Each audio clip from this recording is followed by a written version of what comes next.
és conosco, Senhor, exultemos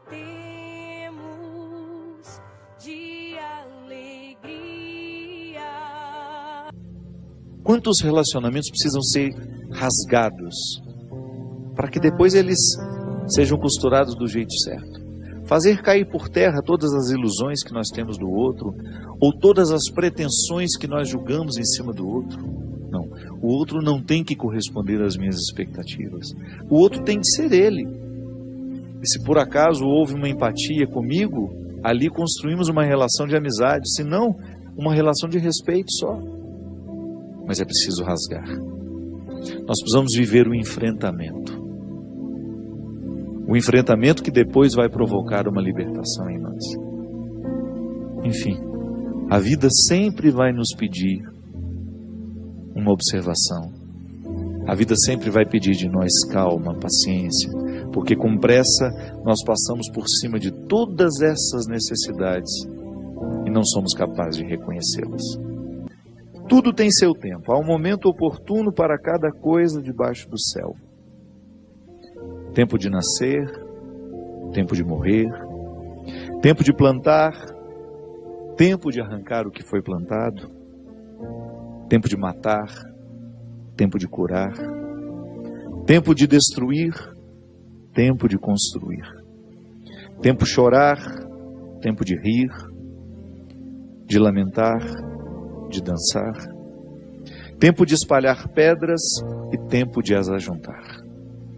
Tempo de abraçar e tempo de afastar-se dos abraços.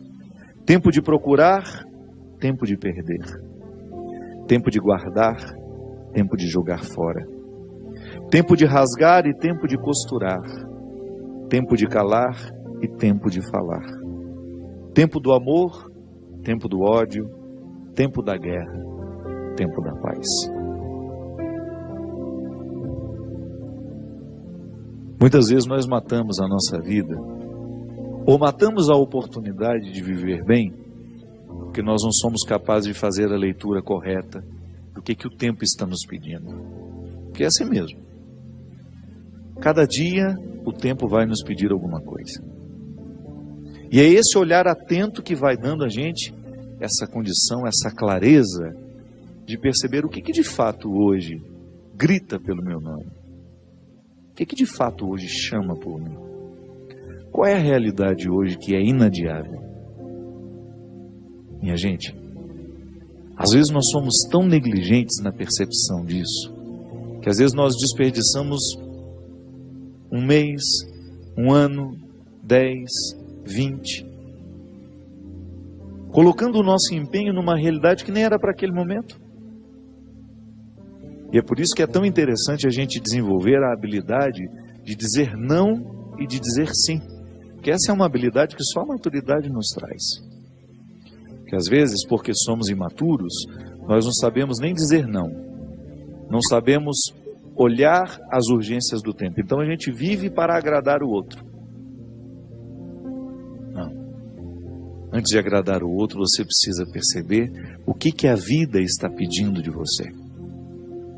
Porque nem sempre aquilo que você pode fazer para agradar o outro, está em consonância com aquilo que a vida está pedindo de você. Mesmo que para a gente crescer, nós temos que ter coragem de cortar muitas coisas. A Sagrada Escritura diz: tempo de matar, tempo de fazer nascer. Tudo depende da percepção aguçada que nós precisamos ter para olhar o momento presente e descobrir o que de fato merece o nosso empenho. Quantas vezes eu na minha vida me empenhei no lugar errado, na questão errada. E depois não tem como ser feliz. Não tem como eu descobrir um contentamento sabendo que o meu empenho não foi onde deveria ter me empenhado. Não há possibilidade de eu me sentir realizado, de sentir-me bem com as minhas escolhas. Porque o que vai fazer com que eu me sinta bem é olhar para o contexto das minhas escolhas e ficar confortável com aquilo que foi escolhido. É interessante porque, às vezes, a nossa maneira de viver nos priva até mesmo dessa percepção. Nós estamos muito estranhos a nós. Não é estranho com o outro, não. É estranho a nós mesmos. Estranhos a nós mesmos. A música fala, né, que às vezes nós ficamos sem alma. O corpo precisa de alma. Sim, eu preciso de sustento para a minha vida. Eu preciso de significar a minha matéria. Eu preciso colocar alma em tudo aquilo que sou eu. Até na casa onde eu moro. Eu sempre saio de casa, e agora eu fiquei 17 dias fora de casa, porque eu emendei o evento que eu tive em Maringá, depois com a peregrinação, e da peregrinação já fui para o evento de Recife. Fiquei 17 dias sem pisar na minha casa. E a vida tem me ensinado que a casa não é um aglomerado de paredes. A casa é um sentimento que me ocorre. Não é só uma construção material, não. Quando eu entro dentro daquelas paredes que eu construí com o meu trabalho, ali eu identifico a alma que me sustenta. É um sentimento que me ocorre. Nós que voltamos da peregrinação agora, eu tenho certeza que todos experimentamos isso. Quando a gente abre a porta da casa, quando a gente entra, é um sentimento bom que nos ocorre. Isso é alma. É quando a matéria está plena de significados. É quando a gente começa a atribuir um significado que ultrapassa as paredes, os móveis, o telhado ou a laje, o jardim, o portão de entrada. É um sentimento que nos ocorre. E é interessante que a qualidade da nossa vida depende, está intimamente ligada à nossa capacidade de depositar alma nas coisas. Eu não estou falando dessa alma, do significado mais profundo da nossa vida, dessa dimensão espiritual que me conecta com a eternidade. Não. Eu estou falando de tudo aquilo que vive e que faz sentido à matéria. Traz sentido àquilo que é material. Então a gente usa de maneira inadequada o termo alma. Perceber que os meus objetos estão perpassados por um significado que ultrapassa a matéria. Como dizia Rubem Alves, né? Existem coisas que são mais que coisas, são coisas que nos fazem lembrar. Isso é, virar um sacramental.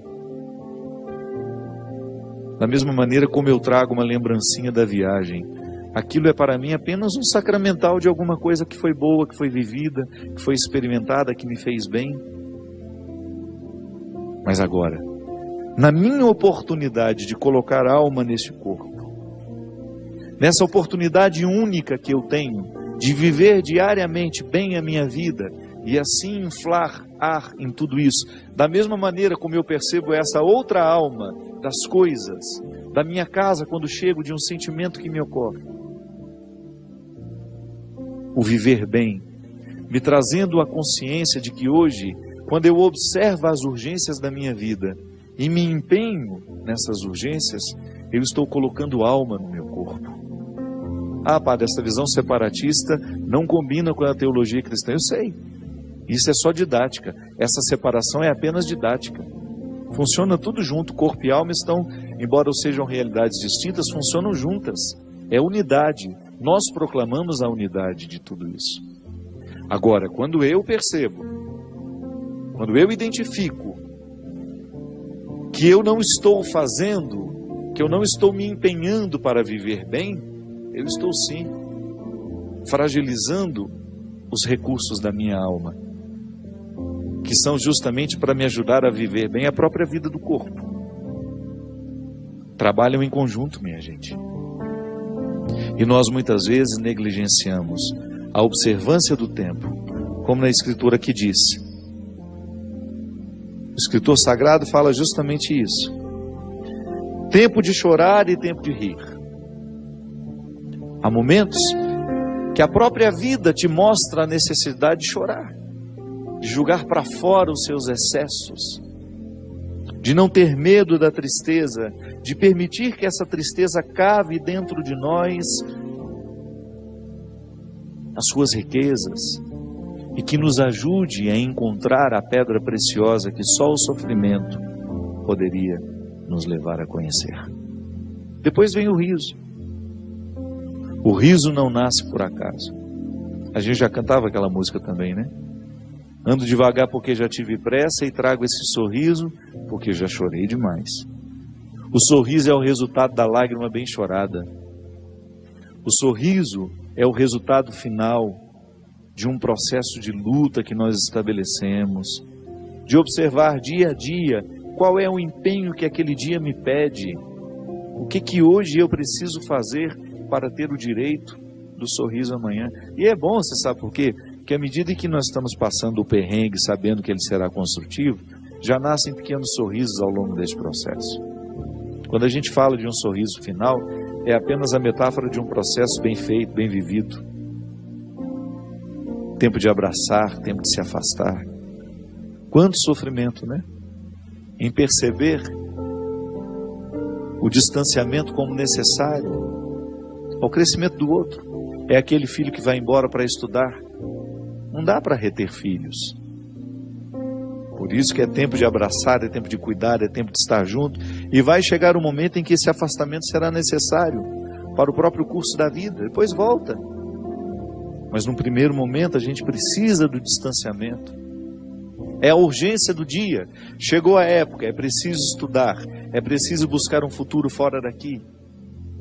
Minha gente, quando nós observamos o movimento do tempo e as suas urgências, a gente entra dentro do contexto de uma sabedoria irrenunciável à nossa realização humana. Tempo de rasgar, tempo de costurar. Se a gente não tem coragem, muitas vezes, de rasgar algumas realidades, depois jamais conseguiremos viver a libertação dela. Hoje até escrevi sobre isso. Muitas vezes, nós lamentamos perder. E quando na verdade a gente vai observar aquilo que a gente perdeu, não foi perda, foi libertação.